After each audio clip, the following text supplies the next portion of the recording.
আসসালামু আলাইকুম viewers, welcome to my channel ঝিলিক 226। আমার নতুন একটি ভিডিওতে সবাইকে স্বাগত। আজকে আমি নিয়ে চলে এসেছি সকলের পছন্দের একটি রেসিপি পায়েস। আর পায়েস খেতে আমরা প্রত্যেকে অনেক ভালোবাসি। তো চলো ভিডিওটা শুরু করা যাক। পায়েসের জন্য এখানে লাগছে 1 লিটার দুধ, 200 গ্রাম চাল, তেজপাতা, এলাচ, কাজু, কিশমিশ, মিল্ক পাউডার আর আখের গুড়। চিনিটা অপশনাল। তো এখানে দেখতেই পাচ্ছ উনান ধরিয়ে নিয়েছি। এখানে কড়াই বসিয়ে কড়াইটা একটু গরম হয়ে গেলে এর মধ্যে দিয়ে দিচ্ছি লিকুইড দুধ। আমরা এখানে অল্প একটু জলও ব্যবহার করছি, আপনারা চাইলে জল দিতে পারেন, আবার নাও দিতে পারেন। তো দুধটা গরম হওয়ার অপেক্ষা করছি।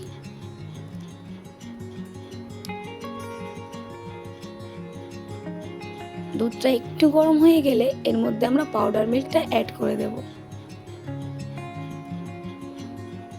তো দেখতেই পাচ্ছ অল্প অল্প দুধ দিয়ে এইভাবে নাড়াচাড়া করছে, যাতে দুধটা না দলা পাকিয়ে যায়।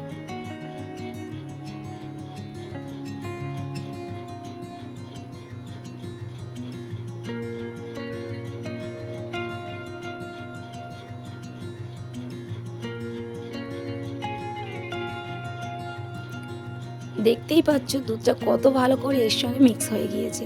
তো এরপরে এর মধ্যে দিয়ে দিচ্ছি 3টে চেরা এলাচ আর দিয়ে দিচ্ছি 3টে তেজপাতা।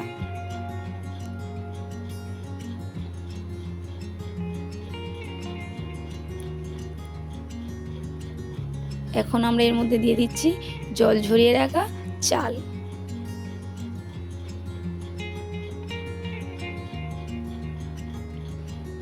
চালটা দিয়ে ভালো করে নাড়া দিতে হবে, কারণ যদি পায়েস করতে করতে পায়েসটা নিচে ধরে যায় বা লেগে যায় তাহলে কিন্তু পায়েসের টেস্টটা একেবারেই কেটে যাবে। তো সেই জন্য পায়েসের চালটা দেওয়ার পরে অনবরত নাড়তে হবে। এর মাঝখানে আমরা দিয়ে নিলাম কাজু আর কিশমিশ। তো দেখতেই পাচ্ছ পায়েসটা অনেক ঘন হয়ে এসেছে। এর মধ্যে আমরা অল্প একটু চিনি দিচ্ছি, যেহেতু আমরা এখানে আখের গুড় ব্যবহার করব, তো সেই জন্য অল্প একটু চিনি দিয়ে নিলাম।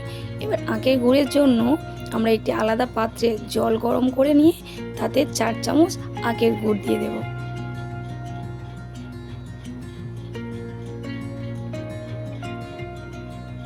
তো আখের গুড়টা আমরা একটু নেড়ে চেড়ে গরম করে নেব।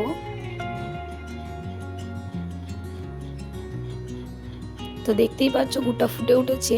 এরপরে গুড়টা নামিয়ে ঠান্ডা করে তারপরে পায়েসে দিয়ে দিচ্ছি।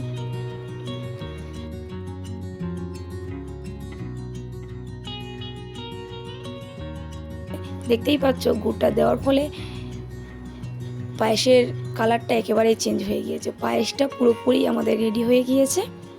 তো গুড়টা ভালো করে এর মধ্যে মিশিয়ে নিয়ে পায়েসটা আমরা নামিয়ে নেব। তো দেখতেই পাচ্ছ পায়েসটা একেবারেই রেডি। তো পায়েসটা পুরোপুরি রেডি। তো তোমাদের কেমন লাগলো অবশ্যই সবাই কমেন্ট করে জানিও। ভিডিওটা ভালো লাগলে like, comment, share and subscribe করে দিও। আর অবশ্যই তোমরা বাড়িতে ট্রাই করো, খুব সহজ একটি রেসিপি।